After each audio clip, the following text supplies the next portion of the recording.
జాగ్రత్తగా వినండి. ఈరోజు విలువైన సాక్ష్యం. ఏ సాక్ష్యం అండి? విలువైన సాక్ష్యం. బైబిల్లో చాలా మంది ఉన్నారు, కానీ నేను ఒకరి గురించి మీ ముందుకు తీసుకొస్తున్నాను. ఆయన పేరు నోవాహు. చెప్పండి, ఏం పేరు? నోవాహు. నోవాహు అంటే ఆ పేరుకి అర్థం, చెప్తాను వినండి. నోవాహు అంటే ఆదరణ.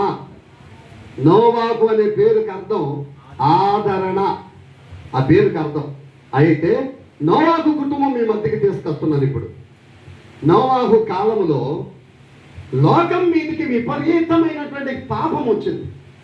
విపరీతంగా నోవాహు ఉండే ఈ ఇంటి పక్కన వాళ్ళు, ఆ బజార్ వాళ్ళు, ఆ ఊరు వాళ్ళు, ఆ దేశం వాళ్ళు, ప్రపంచ దేశాలన్నీ పాపం విస్తారంగా చేసి దేవునికి కోపం పుట్టించారు. దేవునికి కోపం పుట్టిస్తే దేవుడు ఈ దేశాన్ని ముంచివేయాలి. ప్రచండమైన వర్షం కురిపించి 40 రాత్రులు 40 పగలు వర్షం కురిపించి కొండలను, గోత్రాలను, మన మనుషులను అందరినీ ముంచివేయాలి అనుకున్నాడు. అయినా ఒక శాంతి చేద్దాం అని నోవాహుతో మాట్లాడాడు. ఎందుకని? నోవాహుతో ఎందుకు మాట్లాడాడు తెలుసా? నోవాహు ఆ తరము వారిలో నీతిమంతుడు కనుక. ఎవరంట? నోవాహు నీతిమంతుడు కనుక. అక్కడే రాయబడిన మాట కింద ఏం రాయబడిందంటే, నోవాహు ఈ తరము వల్ల నీతిమంతుడు ఉన్నాడు కనుక అతడును, అతని కుమారులు, అతని భార్య ఆ పడవలోకి ప్రయాణం చేసిరనుంది. అక్కడ ఉందా లేదా? ఆ పడవను ఎక్కిరనుంది. అసలు నోవాహు ఆ పడవ ఎందుకు ఎక్కాడంటే ఇప్పుడు చెప్తాను. నోవాహులో 3 లక్షణాలు ఉన్నాయి. ఈ 3 లక్షణాలు ఇక్కడ కూర్చొని మీ అందరిలో ఉండాలి. రాజకుమారి నీలేనండి మాట కూడా పోగొట్టుకోవద్దు. ఆఖరి టైం లేదు, పరిగెడుతున్నాను. సూపర్ ఫాస్ట్ కూడా ఆగదు, అంత స్పీడ్గా పోతున్నాను. ఏనండి ఒక్క మాట కూడా పోగొట్టు. చాలా అద్భుతమైన విలువైన సందేశం మీరు ఏంటున్నారు. నోవాహు ఆ పడవలో ఎక్కుటకు, పడవలో ఉండుటకు కారణం 3 విషయాలు. అవేంటో 6వ అధ్యాయం 9వ వచనం చదవండి. ఆదికాండం 6:9. నోవాహు వంశావళి ఇది. ఏనండి, 1 అతనిలో ఉన్న గొప్ప లక్షణం, నోవాహు నీతిపరుడు తన తరములలో. 2వది, అతడు నిందారహితుడు. అతడు దేవునితో నడచినవాడు. చాలు. 1 నోవాహులో ఉండేది నీతి. చెప్పండి, ఏంటిది? క్రైస్తవుల్లో స్త్రీకైనా పురుషుడికైనా నీతి ఉండాలి. నీతియుక్తమైన బ్రతుకుండాలి. మాటలో కానీ, గిడిలో కానీ, తలపులో కానీ, చూపులో కానీ, నడకలో కానీ ఎక్కడ నేను సాధారణ దొంగలించకూడదు.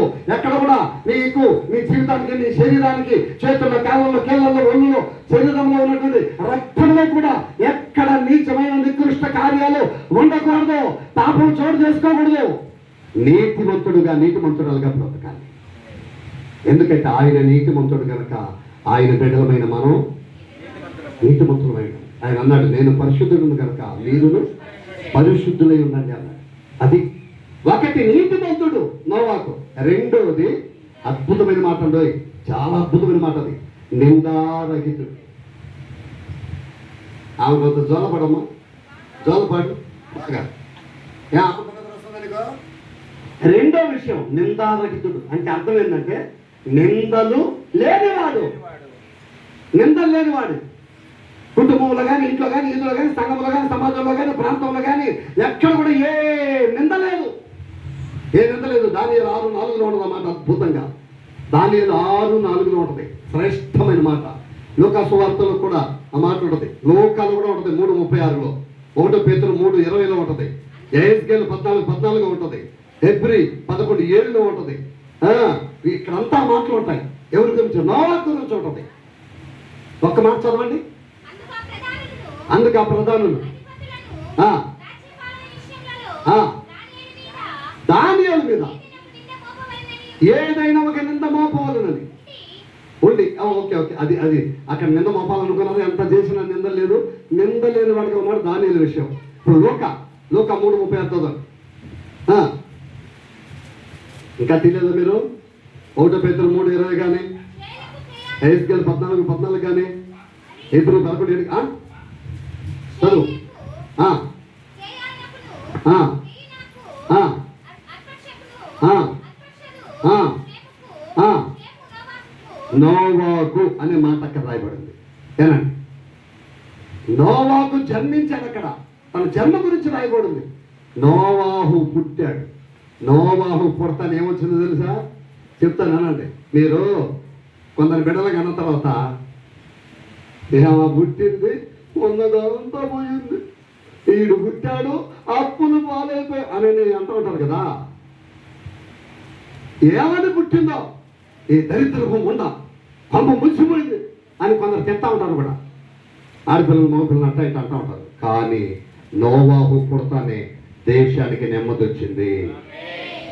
దేశానికి నెమ్మది వచ్చింది. ఇంటికి కాదు, దేశానికి నెమ్మది వచ్చింది. నోవాహు వలన నెమ్మది కలిగింది. ఎందుకంటే నోవాహు నీతిపరుడు.